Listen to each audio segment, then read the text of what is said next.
Friends, ஒரு குட்டி கதை சொல்லவா? அது ஒரு அழகிய காடு. பசுமையான காட்டில் பறவைகள், விலங்குகள் மற்றும் நீரூற்றிகள் இருந்ததாம். இங்கிருந்த ஆற்றில் மீன்கள், நண்டுகள் வாழ்ந்து வந்ததாம். இருந்த ஆற்றங்கரையில் ஒரு கொக்கு ஒன்று இருந்துச்சாம். அந்த கொக்குக்கு இங்க இருக்க மீன்கள் எல்லாத்தையும் சாப்பிடணும்னு ஆசையா.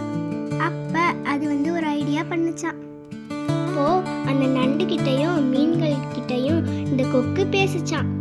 நண்பர்களே, இன்னும் சில நாட்களில் கோடை காலம் வரப்போகிறது. இந்த ஆற்றில் உள்ள நீரெல்லாம் வற்றி போய்விடும். நண்டும் மீன்களும் பயந்து விட்டது. நண்பா, நாங்க என்ன செய்வது? எங்களுக்கு பயமாக உள்ளது.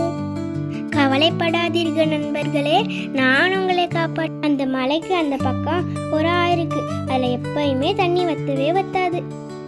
நான் உங்களை அங்க கூட்டிட்டு போறேன். நீ எப்படி எங்களை கூட்டி போவ அப்படின்னு நண்டு கேட்டுச்சு. தினம் ஒவ்வொருத்தரா நான் உங்களை கூட்டிட்டு போறேன். நண்டும் மீன்களும் கொக்கோட வார்த்தையை நம்பிருச்சான்.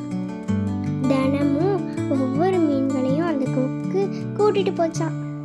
தினமும் ஒரு மீன்களை கொக்கு கொண்டு போச்சான். கொஞ்ச தூரம் போனதும் அந்த கொக்கு அந்த மீன்களை ஒரு பாறையில வச்சு சாப்பிட ஆரம்பிச்சிருச்சான். தினமும் ஒவ்வொரு மீன்களையும் ஆசைத்தையே சாப்பிட்டுச்சான் கொக்கு. கடைசியா நண்டு மட்டும் இருந்துச்சான். நண்பா, நீ இன்னைக்கு வா, உன்னை நான் கூட்டிட்டு போறேன். நான் எப்படி உன் கூட வர்றது அப்படின்னு நண்டு கேட்டுச்சான். பயப்படாத, என் முதுகுல ஏறிக்கோ, நான் உன்னைய கூட்டிட்டு போறேன். சந்தோஷமா நண்டு கொக்கு முதுகுல ஏறி போச்சான். பறந்து போயிட்டு இருக்கையில அந்த நண்டு அந்த பாறை மேல இருக்கிற மீன் எலும்புகளெல்லாம் பார்த்துச்சான். இவ்வளவு நாளா நீ இந்த வேலையை தான் பார்த்துட்டு இருக்கியா? என் நண்பர்கள் எல்லாரும் நீ சாகடிச்சிட்டியா? என்ன பண்றேன் பாரு. நண்டு கொக்கோட கழுத்தை கடிச்சிருச்சான். கொக்கு செத்து போச்சான். இதுல இருந்து நம்ம என்ன தெரிஞ்சுக்கிறோம்? இந்த கதையில இருந்து நம்ம என்ன தெரிஞ்சுக்கிறோம்? நம்மளுக்கு நம்பிக்கை துரோகம் பண்ணக்கூடாது. கதை உங்களுக்கு பிடிச்சிருக்கா?